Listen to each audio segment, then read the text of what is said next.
This is a Nekko Media podcast. What's your pleasure, sir?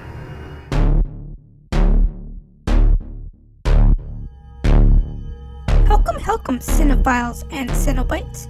This is Cinebite15 of Season 3. I'm your host, Annika P. Today on the show, we have guest Erik Ries, a filmmaker and writer in his own right. He has done lots of work in the indie scene, but also some major studio projects as well. He also has done work on movie posters, a part of the industry you personally don't hear or know about. Some posters you may have seen of his: Hitman, Agent 47, Life, the one with Jake Gyllenhaal, and Death Wish, the one by Eli Roth. Crazy, huh? He talks about that whole process and other work he has done and is currently doing.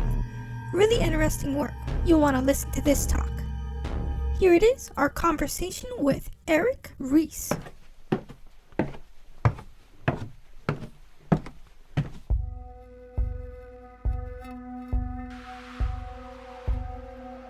All right, well, welcome to a new episode of the Cinephiles and Cenobites podcast. I'm Onofre, and with me, my hetero life mate, Mox. Hello. And with us today, we have the talented, awesome dude, Erik Ries, creative director of Brand Hawaii, and a whole host of other shit. Producer, illustrator. What's up, Erik? What's up? How's it? What's up, man? Very good. Thanks for joining us today. I know you were so busy. In fact, you had that last minute thing that you got pulled off to. Did you mind sharing what that last minute thing was? Yeah, I mean, I could briefly touch on it. I can't go into any details, but I am currently working on some creative for Spider-Man, the next live action film. But I mean, that's all I can say about it is that I get to work on projects of that caliber in Hawaii, which is pretty cool. That's about it. I can't tell you any more than that. Wow. Yeah, dude, that is super cool. I'm glad that you referenced you get to work on things of that caliber while still home basing it out of Hawaii. So Marvel is owned by Disney, and so I can't work on Disney, Marvel, or Star Wars projects when I'm outside of the company that I freelance with. But because Spidey hasn't been brought back in-house at Marvel, and it's still under the Sony umbrella, and certain other titles like Deadpool, X-Men, anything that still has like outside studio relationships, I can work on, which is good. But it looks like in the world of intellectual property, the more and more that it becomes conglomerates and Disney keeps buying up studios, it does make me a little bit nervous about, am I going to be able to live in Hawaii and still work in Hollywood? What I hope I'm doing is I hope that I'm laying down a groundwork here that can say, hey, Hollywood, people can live in Hawaii, and with technology and internet speed, allow for creative collaborations back and forth. Right, because I think, for most local people, like, that's the thing, right? We want to stay here, but also be able to work on legit professional level projects. I don't know if you know or if you can answer, but is Venom's success going to affect the MCU and all of that licensing rights now that the Sony Spider-Man verse might be a thing? Nah, I doubt it. I'm not on the business side, but I highly doubt that the league. I mean, when you get into entertainment at that level, and just so I can get some background, to people who are listening who don't know, sure. And because Brand Hawaii isn't doing shit, it's just a moniker on the internet that I haven't been able to transfer over to being a branding company in Hawaii.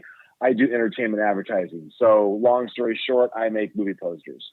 I am lucky enough that as a child, I always loved movies. I always loved posters. And somehow I make movie posters.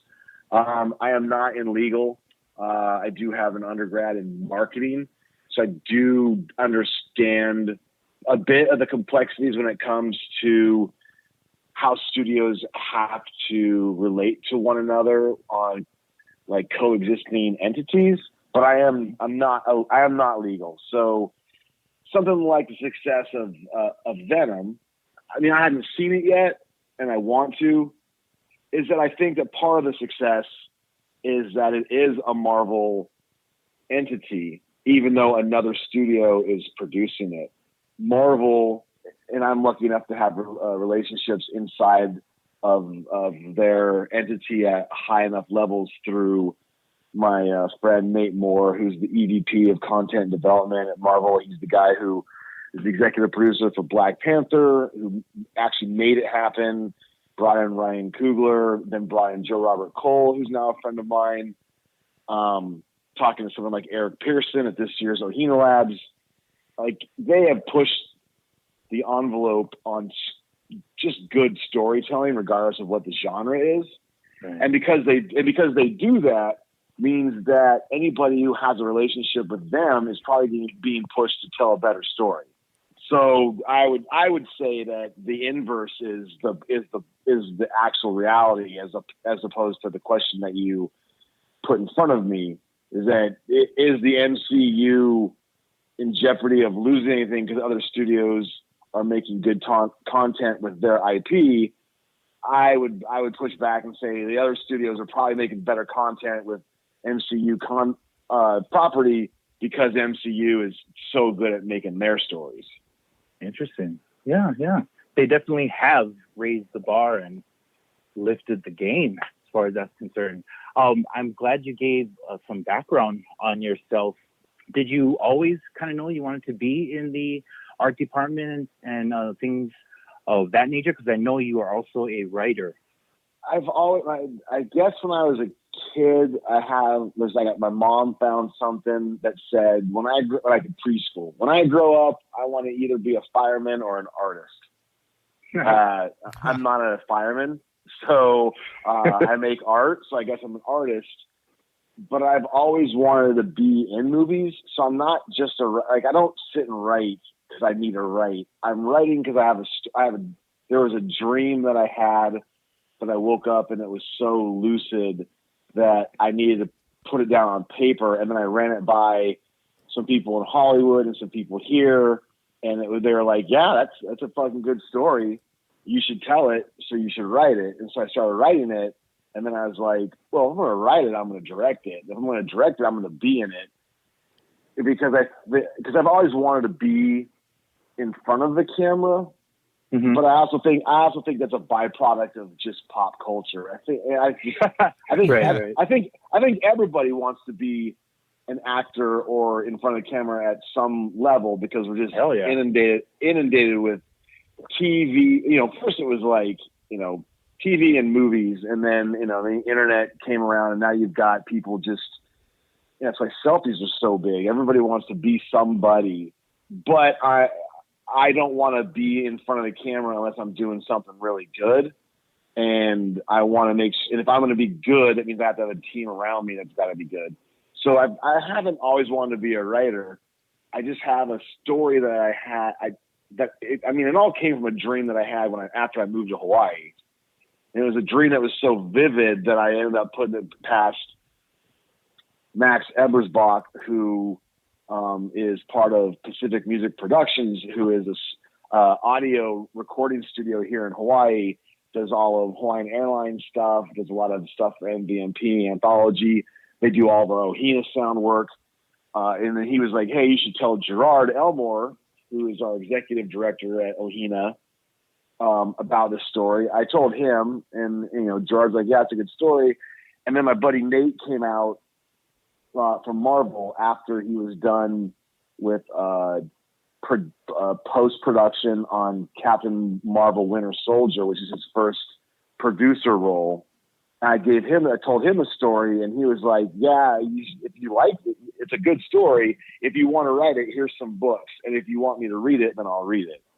Nice. And so I'm lucky enough to have the ear of a dude at Marvel who's read my first two drafts. And the first draft is a pile of shit, and then the second draft is less shitty and less piley. And I'm in my third draft, and then since I became the executive producer for Kaleva, which is Mitchell Vanna's film that went through last year's Ohina Labs and now went through our Ohina Films. Yeah, went through we produced it, and then it went into our showcase. So now that I was the executive producer for content and development, and watching what the production team did, I know now how to make films. So I've scaled my feature down into a short, and I'm going to make a short version of the feature that I'm writing for proof of concept, and then we'll put it on the NMG network, and then we'll see how that goes. Nice. Eric, Mock sent me a link to some of your work, your movie posters. So you got Life, Death Wish, Agent 47, really tight looking posters. Thanks. Yeah. So when you get a job, are you able to just say this is how the poster is going to be, or is there some kind of collaborative work, or like they say don't put this on?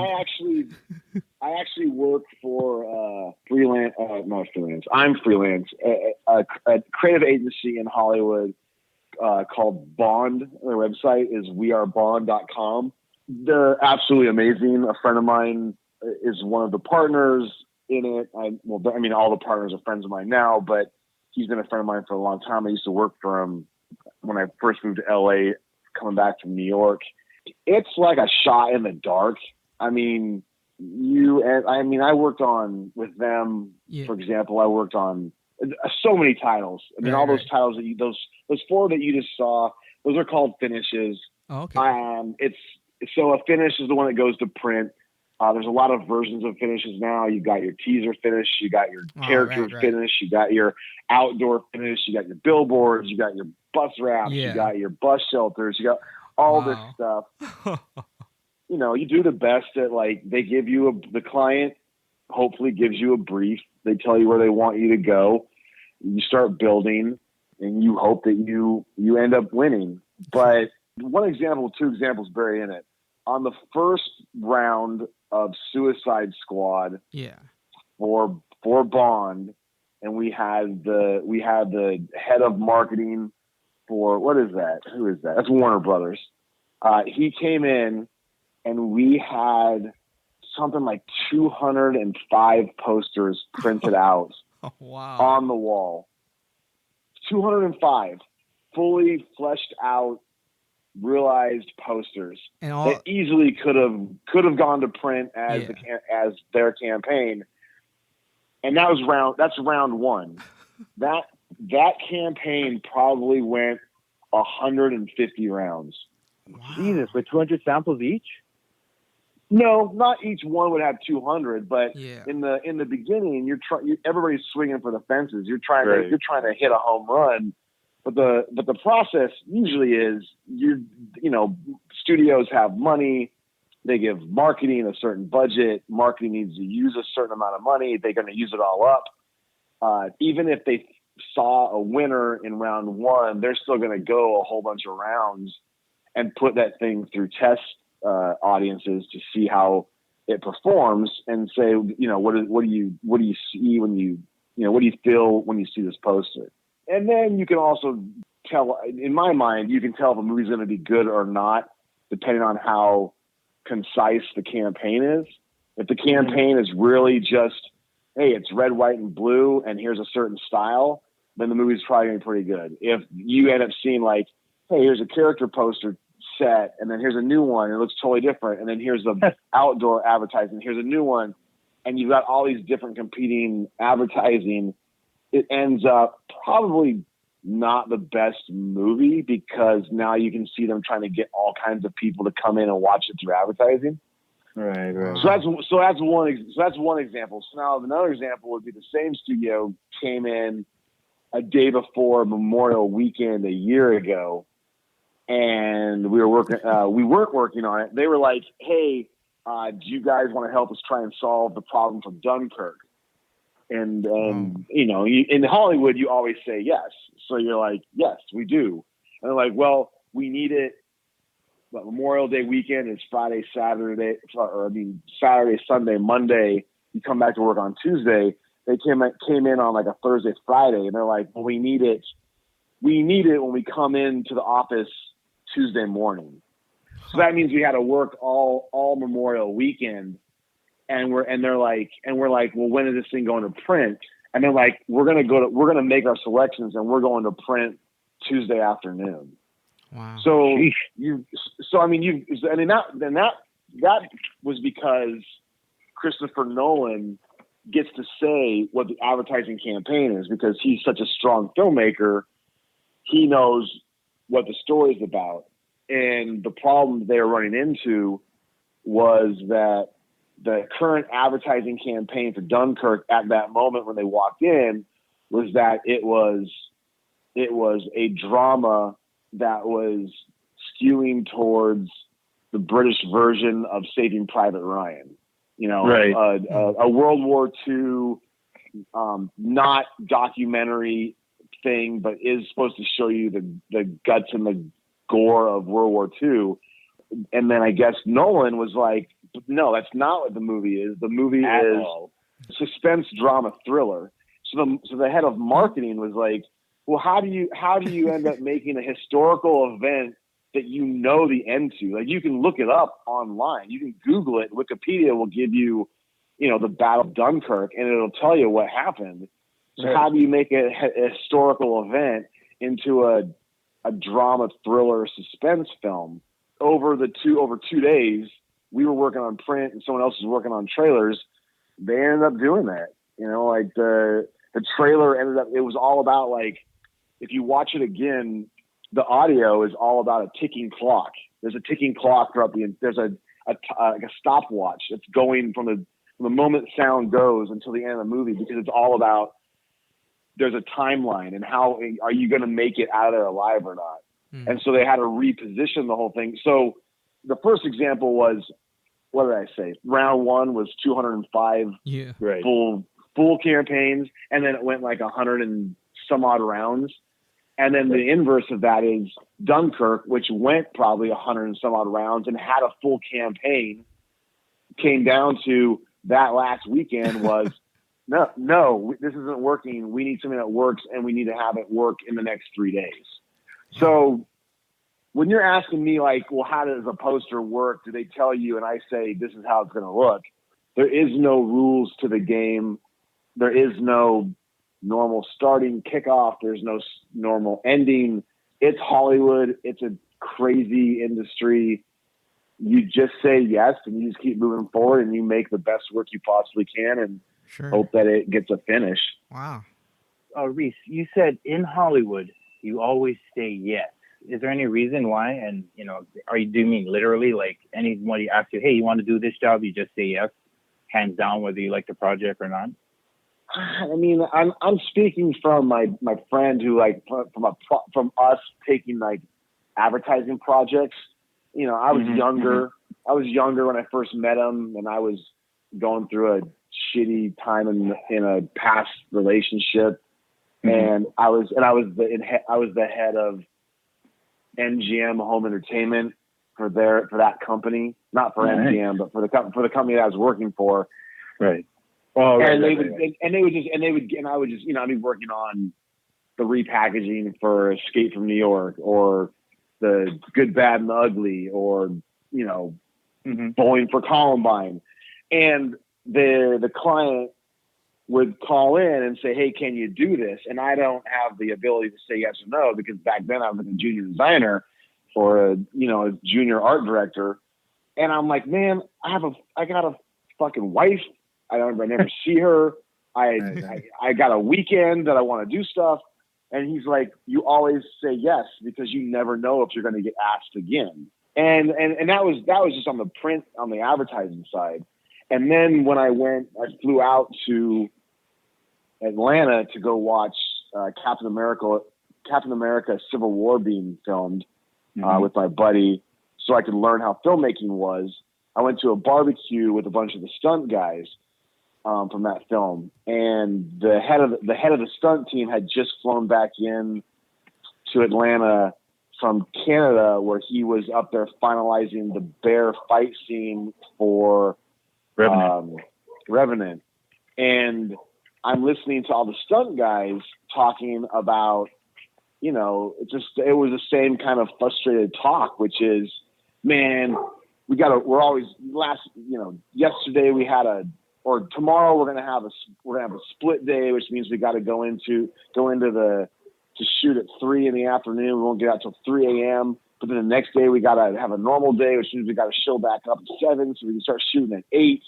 And then you hear the bitching and moaning about being on a project. But then later you hear about, hey, so what's coming up after that? And then you hear some guys talking about the projects that they do have, and the other guys talking about, I don't have something yet. I got to figure it out. I mean, Hollywood is a constantly shifting. Unless you have a full-time job in a studio or a company that has enough work, you're independent. I mean, even the ad agency that I freelance for, they're only one agency that the studio will hire.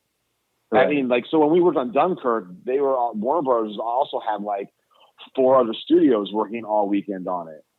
And so if you say no, then they'll just go, okay, well, then they'll go to the next company. And if you say no enough, they'll just stop calling. And so I learned that you always say yes.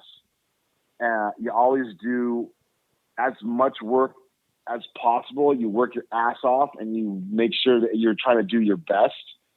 And hopefully you end up landing around people that also do the same thing, that work their ass off and say yes and do good work. And then you keep working in that direction. I mean, you'll work on stuff you don't like at some point, and then you'll find out the people that you don't want to say yes to because you've gotten used by them or something. Then you'll find out that those people can't ask people anymore for stuff because they're not reliable. But for the most part, you get to a certain level and people are reliable, and they're gonna pay you. I mean, Hollywood has money. That's the thing, is it's not like Hawaii where people ask you for stuff and then you're like, and they also go, oh, we don't have any money. So right. can you do it because you're a friend or blah, blah, blah. Right. Hollywood is like, hey, can you do this? And we're going to pay you for it. And if it's successful, then you get a bigger budget at the end. Nice. So you just always say yes. Have you ever come across posters that you've seen and I've thought that's a really shitty poster? That's a bad poster. I mean, yeah, all the time. It's how did that make it up there? I've done posters that went to finish that were fucking horrible. that I'm like, oh my God, I can't believe this is where they took it. Right. I mean, I let's see. Okay. Real quick, Reese, let me insert something. So, you submit a design, and then what they actually send to print is just a fuck up change of what you submitted to them, and you're like, what the fuck? That's the thing. Whenever you watch an interview of people in Hollywood, and they're like, "Oh, these people were great to work with," you're like, "There's no possibility that every film is great to work on." Right. You end up saying that because you never know who the fuck who's gonna be where and what they're gonna do, and so you don't want to be a dick. Sure. See, you just don't do good work and don't be a dick is probably a good rule. But that being said, marketing needs to make people go movies, and sometimes people are in a certain position to make an executive decision and go, well, this is what I want. I have one that I want to say, but it's something that I worked on, and nobody that I was working with liked it, and it was coming from the studio, but it's too close to home for me to want to say exactly what it is. So let me see. Let's see if I can go to a website. I highly recommend if you like movies and you like movie posters. It's called IMPawards.com. The IMP stands for Internet Movie Poster, and then it goes awards.com, and it's where we all go to look at movie posters. Oh, okay. And the interesting thing is that this guy lives in Nova Scotia, Canada. Mm-hmm. And he's been doing it forever, and he just liked movie posters. So he made this website that hasn't changed in 20 years and has not decided to monetize on it. He could easily turn this thing in or sell it off to somebody and make a ton of money because everybody in Hollywood goes here like for official movie posters. So if you go to that website, impawards.com, you'll see tons of posters. Actually, the worst poster that I can think of that will not get me in trouble would be Spider-Man Homecoming. And it would be, you're going to know the one when you see it. Spider-Man Homecoming. They did a bunch of posters. They're really well done. In their search field, you should do Spider-Man and then click on Homecoming. And then it's the fourth poster over. And it's the worst montage I have ever seen. It's literally like somebody in high school was given the job with Photoshop. Like, it's the most unfinished. So it's like every poster. character in this movie is on the poster. That's the one I'm looking at. Oh, that one. Yeah, but not good. Like every character in the poster in Star Wars is on a poster, but it's like it's all held together in a way that is a movie poster. This is like someone said, do a movie poster, and then someone said, here you go. I mean, I would go, I don't know who did this. Right. I know the company. I know who BLT is. Yeah. I know who the photographer is. But it's like somebody in high school did it. So it blows me away that the studio released it, or that BLT. I think I'm BLT looking at it right now. BLT would not produce this unless a studio was like, "Nah, we're good," and then BLT would go, "No, this is totally not finished. Like, let's finish it," and then someone would go, "Nah, we're fine. Let's print it," and then somebody inside there is going like, "That's not my poster. Like, don't put my name on that one." Oh man. Hey, so let me ask you: do you watch most of the films that you do work on the posters? And are there any big ones you've missed that when people find out, they're like, "What? You haven't seen that? That shit is groundbreaking." No, I barely see most movies. Like I said earlier, like there's no like real process. There's no normal way of getting projects moving through it. So like sometimes we'll read scripts, and sometimes we'll get screeners. Sometimes we'll get just notes. I would say the vast majority of time that I get to watch a film that I worked on, I'm usually let down. I would say the vast majority of films aren't that good. Wow. They're getting bad. I mean, because you just can't. Like that's just any industry. You can't be. All movies can't be good. That's why there's great movies. So, our advertising in itself is to make people separate their money, something that they don't want to let go of, to go get something they don't need. Right. So a lot of the time, everybody wants, not everybody, but the whole thing with movies is it's storytelling, and people want to tell a story. Not everybody's a good storyteller, and it takes a lot of people to make a movie. Right. There's a lot of places that can go wrong in that. Like, you can have a great script and then have the wrong director. You can have a great script, the right director, and bad actors. You have the great script, great director, great actors, and have the wrong editor. You can have the wrong soundtrack. You could have the wrong advertising, and no one goes sees it. But I mean, I don't know. I mean, I end up watching more movies at home now that we have on this. The whole streaming thing is great. Now I watch. Now that I'm got my feature that I'm writing, and that I'm turning into a short film, and then we're re-editing Kaleva. I am way more interested in watching really good storytelling often and really dissecting it, like watching David Fincher movies for like how well that story is written and then how well it's shot in cameras, or like Netflix is producing some. I worked on a series called Maniac that just came out on Netflix. Mm-hmm. And we got all the unit, and we got all the photography, and the ad campaign I don't think we got the finish, but it's not that different than the one that we were working on, because it's shot with different lights cascading off of each person, and you're looking at it and you're like, okay, whatever. I don't have any. I mean, I'm reading the synopsis, and every synopsis reads like a synopsis. It could be good, it could be bad. Right. But I ended up watching it, and I'm like, holy shit, this is amazing. But Really? it's a series. It's a series. It's bananas. And Jonah Hill is so fucking good in it. But I'm like, oh shit! Like, to me, like, I just plowed through Mindhunter last week. I'm like, series are insane because you can tell better stories that way. You're not. There's something that about feature films that people want to do. I did a feature film. It's in theaters. A lot of people are going to go see it. But I don't feel like the art form of storytelling necessarily lends itself to that being the best form. It feels like series are the way to go, even in an unconventional way, like the Sherlock Holmes series from the BBC. Well, not BBC, but from London. Like those are like usually like what, 3 hours long? Oh wow! For each episode. Yeah. Well, I don't know if I'm thinking of the right one, but they are very long. They're not like American standard running times.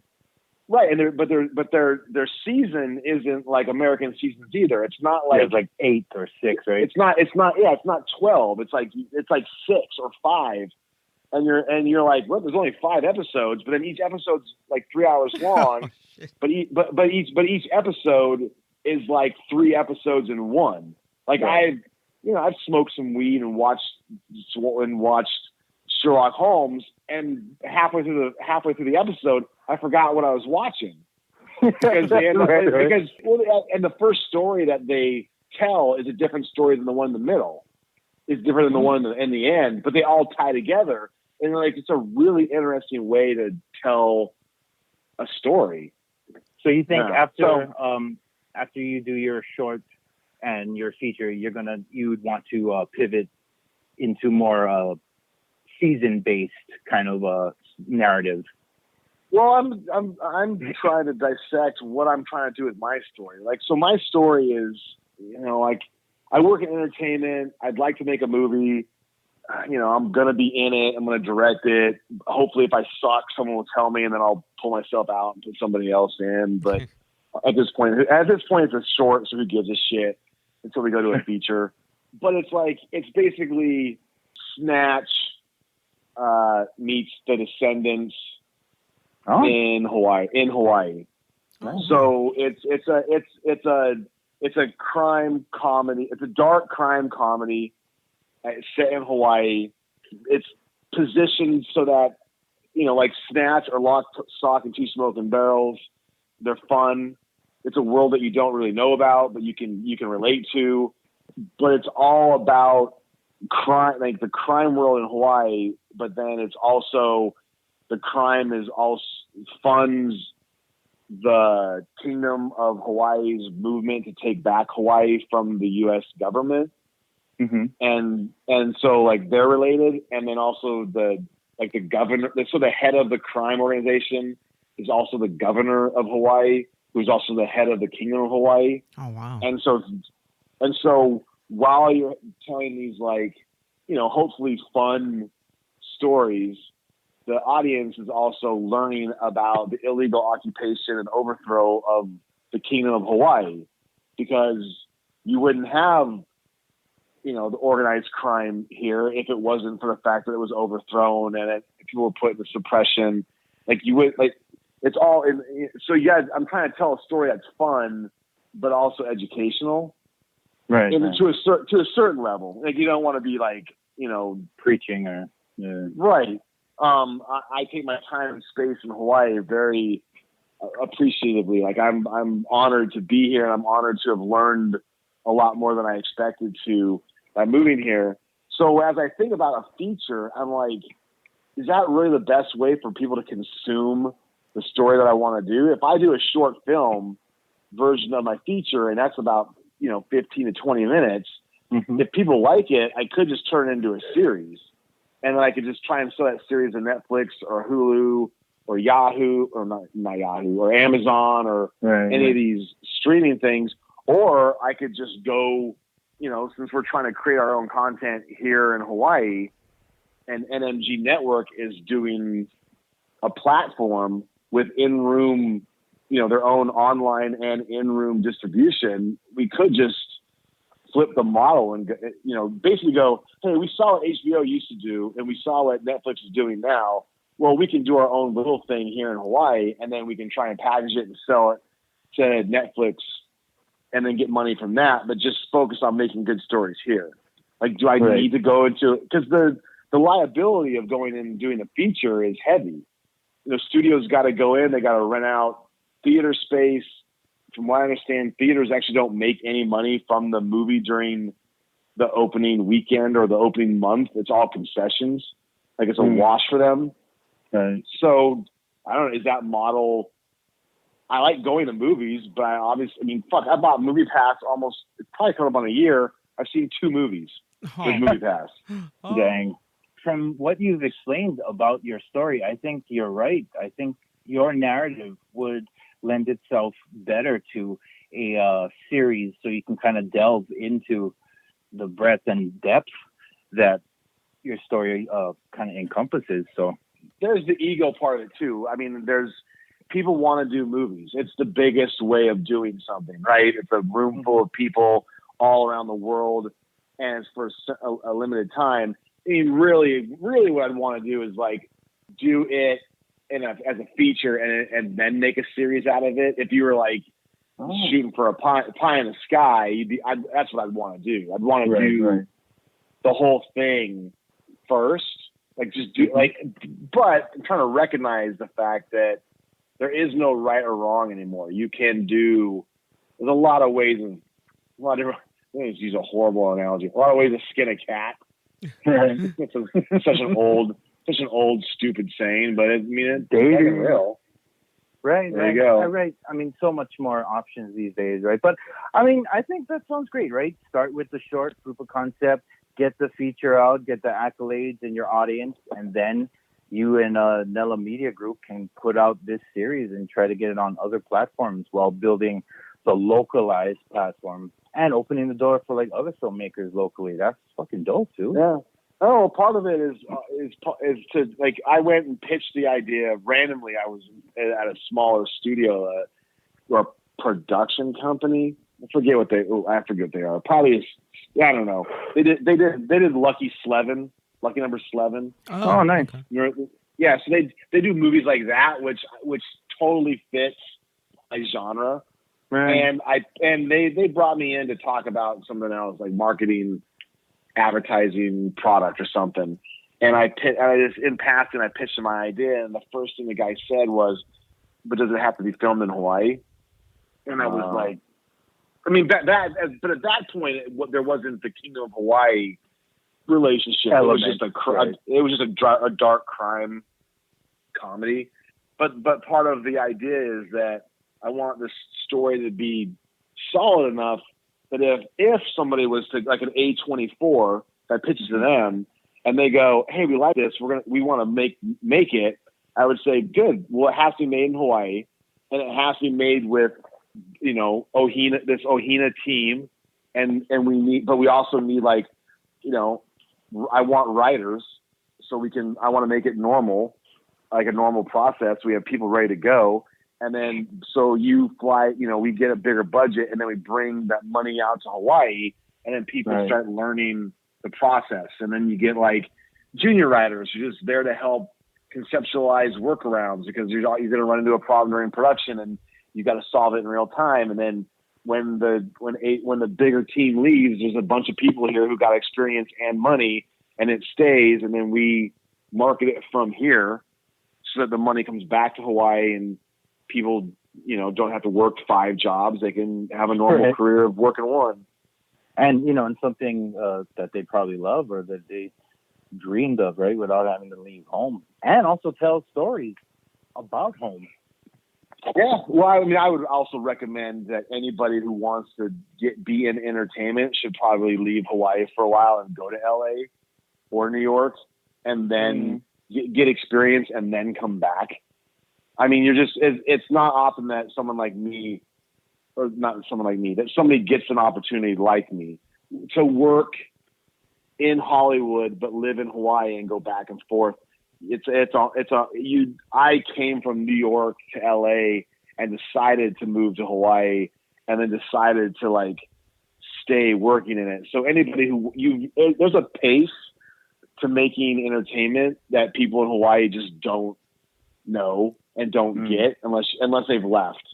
Right. Even on Kaleva, Kaleva was an Ohina Films production. It went through the labs. It was an extension of Ohina showcase. But even though everybody on it is full time in making content, it's still not LA or LA or New York, because and not that it should, because we're in Hawaii, and that's one of the reasons I love living in Hawaii is because it's not. But go get the experience, do the thing, get through that hard hurdle, then come back and make it better here. Because without that experience, you just can't. You don't have the means to know what the difference is.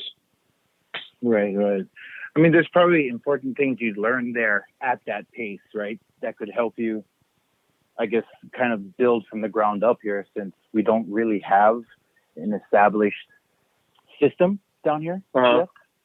There's stuff that I know just from the pace that I work at, and there's stuff that I didn't know that I know. There's stuff that I've learned that I was like, oh, I just know this because of being in the industry. Like me taking the pace of movie posters into the pace of producing Kaleva. I mean, I've never produced something before, and luckily I have, people at Marvel that I can call and ask, and they can give me feedback on, and then I'm like, okay, I'll take that information back into my experience. But just knowing the pace and taking that pace into production, I think helps as well, because you're just trying to make it better across the board. Right. Okay. I mean, that makes sense, dude. Yeah. So it comes to Ono's favorite part of the show, where we put you on the spot and ask you about your top 6 films of all time. Oh, top 6. Yeah, top 6. Okay. Favorite movies of all time. Yep. Any genre. All right. So it took me forever to pull this shit up on Facebook. And now so top favorite, easily for me. I don't want to go with number 1. I want to go 6 down. 6 of 10 I have listed as The Big Lebowski. Oh wow. Mm-hmm.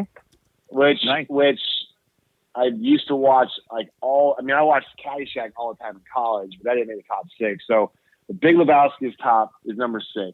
Number 5 I have as Big Trouble in Little China. No shit. Wow. Nice. So Who Framed Roger Rabbit is number 4. Wow. Okay. Because I was blown away by the animation mixed with live action. Yeah. So I thought that was phenomenal, and it's an adult comedy with, kids cartoon. Sure. Yeah, I didn't get it at all as a kid. when it first came out, I didn't get it at all either. Yeah. Other than blown away, by the integration, but that's it, dude. I don't think anyone has ever mentioned that film. Number 3 is Alice in Wonderland from Disney. Well, the animated. Oh, okay. I have an affinity for that. Like, I commission artists to give me art around that movie or around that book, because Disney's movie is a version of a guy's book. So now we're at number 2. Yeah. E.T. Oh, really? Okay. Oh. It's not something that I've never seen it outside of a theater as a child, but I guess its imprint on me as a moviegoer is so like impactful. But I'm drawn to comedy, so that is not a comedy. So number 1, my number 1 all-time favorite movie, which I could probably do a solo stand-up monologue of the entire thing. Wow. Okay. Tommy Boy is The Adventures of Ford Fairlane, starring Andrew Dice. Really? Wow. No one has ever said that. All right, dude. That movie, like, I cannot get enough. Like, it's just, to me, it is like so smart across the board. Every joke works. The whole concept of him being a rock and roll detective, everything makes sense in that movie. When you first recognized this genius, were you high? For Ford Fairlane? Yeah. Probably. No, I wasn't. No? No, I was in college, and some girl I was sick, and this girl that I was seeing brought over some chicken noodle soup and a DVD of Ford Fairlane, and I was like, what is this? And she's like, it's Ford Fairlane. It just came out, I don't even know, like a year before. I'm like, how did I not? I love Andrew Dice Clay. How did I not know he had a movie? Oh. And she put it in, and it was so good that I went and bought it on Laserdisc. Oh, wow. So I used to own somehow you were a owned Laserdisc dude. I owned a Laserdisc in college. Wow. And then I ended up going like, one Laserdisc is not good enough because I had to go over and you had to take the Laserdisc out and flip it over because it was like Right. double sided. Right. So like the next year, I went and bought a Laserdisc player that didn't have to be flipped over. The internal shuffle. And then I want to say I bought a Laserdisc player that could hold like 5 Laserdiscs at one time, which is stupid. Wow. Let me ask you this though: do you still have your Laserdisc players and your I do Laserdisc not. collection? I wish I did. I don't even think I sold it. I probably just threw it all in the trash at one point. Those are my top 6. Nice. Oh, The man. Adventures of Ford Fairlane. I really think that they should be shuffled around. I really do think that probably Caddyshack should be flipped with E.T. because Caddyshack is something that I will always watch. But something that is my number 10 of 10, which is not something that I want to watch again. But from if you're going to enjoy movies, you really need to go back into the history of movies and you need to watch the silent black and white movie, A Birth of a Nation, which is horrible. It's basically, it's a movie. It was the first blockbuster movie of all time in America. Really? And it was, what if the South had won the Civil War?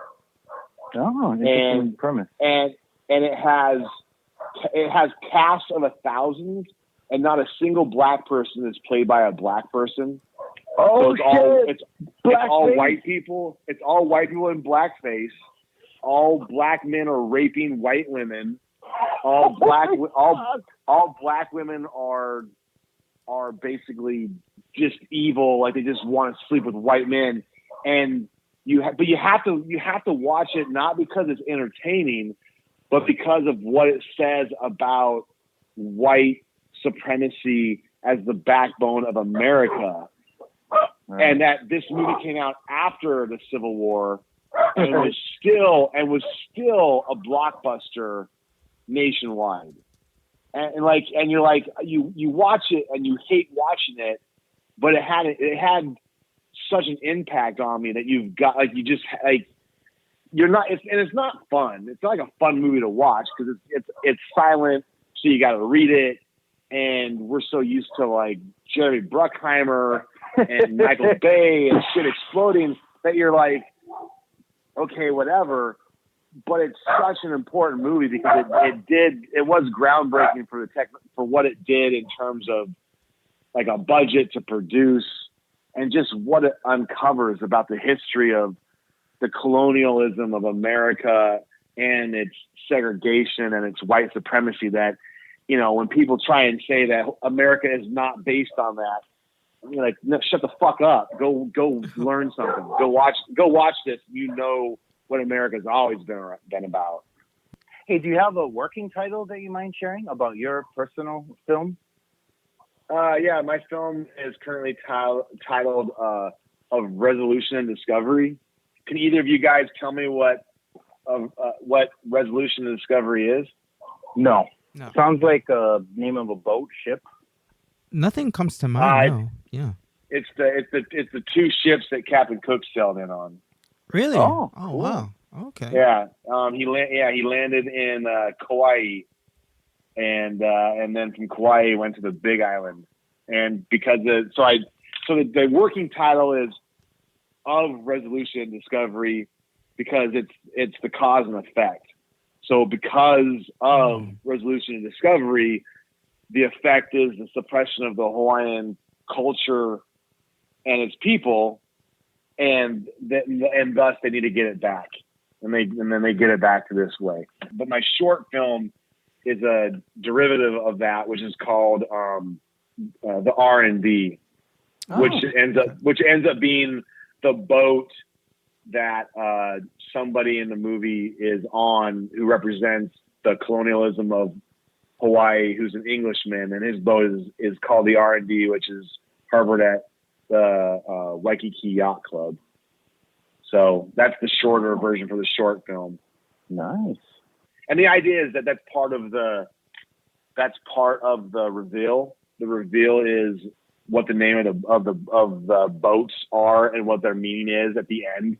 When the governor explains why everything happened the way it happened, why all this stuff fell apart, and this guy found himself in the bind that he is, he ends up giving like a short monologue of, ever since resolution and discovery sailed upon our shores in Kauai in the year of, whatever I have in my, I have all those facts and figures, and then it just goes into this, we've systematically been taken apart by westernized ideology, and we've lost our way, and it's time, and we've been silent, and we've been rebuilding, and now is the time for Hawaii to take back what is rightfully there. And I mean, and I've got people that are of Hawaiian lineage who will read it and be the cultural advisors to make sure that I'm not gonna please everybody, right? But I definitely got to make sure that I've got my bases covered to please enough of people.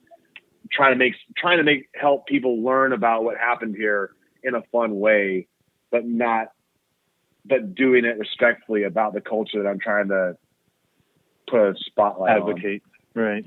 What was the year? I like the tone. Yeah, like Captain Cook. When was that? I'm not. No fucking idea. 16 or 1700s. 1700s. Wow. Okay. It's got to be 17. It's got to be 1700s. Yeah. 1776 is something about U.S. Yeah. So it has to be after that. Okay. 1780 something. I want to say 1780 something was when Cook came around. But then here's the thing: is the crime is around the dollars, the Hawaiian akahi, the Hawaiian akahi dollar, which is akahi is one. And Dala is pigeon for dollar. Yeah. And King Kalakaua minted $1 million in coins from the U.S. in 1883, 5 years before he died in 88. Mm-hmm. So it was only the second time in U.S. history that the U.S. Mint created coins for another country. I believe they did. I want to say Argentina before that, but I might be wrong. But they minted. I have no idea. They minted $1 million in coins for Kalakaua. They also did a bunch. They also printed all the currency for him too. But when he died, and they threw Queen Liliuokalani into the Iolani Palace and imprisoned her, the U.S. government went around and they tried to collect as many of the coins as possible and melt them down and get them out of circulation, so that the U.S. dollar would be the strong dollar behind the new republic that Dole became the governor of, even though it wasn't technically a governor. But they didn't get all of them, and there's theoretically $778,000 out there in Hawaiian coins. And if you have a mint condition 1983 Akahi dollar, mint condition, it's worth about $40,000. I think my headset's gonna die in a second. Okay, well, we're basically wrapping. Thank you very much for joining us. Thank you, Eric. Where can people reach you at, and any shout outs? Currently, I guess you can just go to erikries.com and it'll take you to my Behance page. So that's ERIKRIES.com. Or you can go to brandhawaii.com. They'll both send you to the same place. All my social media is at Erik Ries. So at ERIKRIES. That's across the board for Instagram, Facebook, and Twitter. Other than that, you can find more about stuff that we produce at ohina.org. And all the social media is on that. So you can look there to find out its handles on social media. Nice. Okay. Any last shout outs you want to give? Just keep an eye out for Kaleva as it goes to HIF in November. Please try and if you're in Hawaii, please come and check it out. I forget what days it's showing, but you can find it at the HIF lineup online. If you're in Philadelphia, come check it out at the Asian American Film Festival in Philadelphia, and we will try and show it to everybody else as we get it. Nice. Online. Awesome. Okay, Erik, we thank you very much for joining us. We look forward to Resolution and Discovery and the short when you get that done. Hopefully we can have you back again. And we'll let you know when we post the episode. Sounds great. Thanks for having me. Appreciate it. Cool. All right, bro. Thank you, Have Erik. a good one. Yep. All right. Thanks for having me on. Chat later. Have a good night. All right, man. Bye. Shoot. All right. Well, that is it for this episode. Thank you for checking it out. Be sure to check out this episode's show notes for links to all our social media sites. But other than that, be sure to visit our website, nekkomedia.com. That's NEKKO media.com. And we also be on Twitter and Instagram. Very active on both of those. And you can check those out at cynical_mass. That's CINECAL_MASS. And feel free to get in touch through email, cinephiles@cenobites@gmail.com. Any movie recommendations, we'd love to check it out. Any screeners, we'd love to review. Any potential guests? Yeah, we love having guests on the show too. Yeah, if you're a filmmaker, fucking hit us a line and we'll get you on the show. Ask you your top 6 movies and what it's like to be an artist like you. Oh, yes. And any fellow cinephiles and Cenobites. You are welcome. Yes. Any place that they can hit you up, Marks? At villainous_kind. Instagram and fucking Twitter. But don't bother. I rarely check it except when I'm drunk. So I'd either send it to Ono or the show. Yeah, you can check me out on Twitter at thisisono. That's this is OHNO. Same goes for Instagram. Oh no. Yup. All right. Well, thank you again. Take it away, Annika. This has been a Nekko Media podcast broadcasting from the Blood Cave, part of the /Potter family. For myself, Annika Pussyfoot, Mox, and Ono, keep the lights on and check under that bed because there's only one universal truth. No lives matter. That means you. Stay rating, Wokeland. We have candy.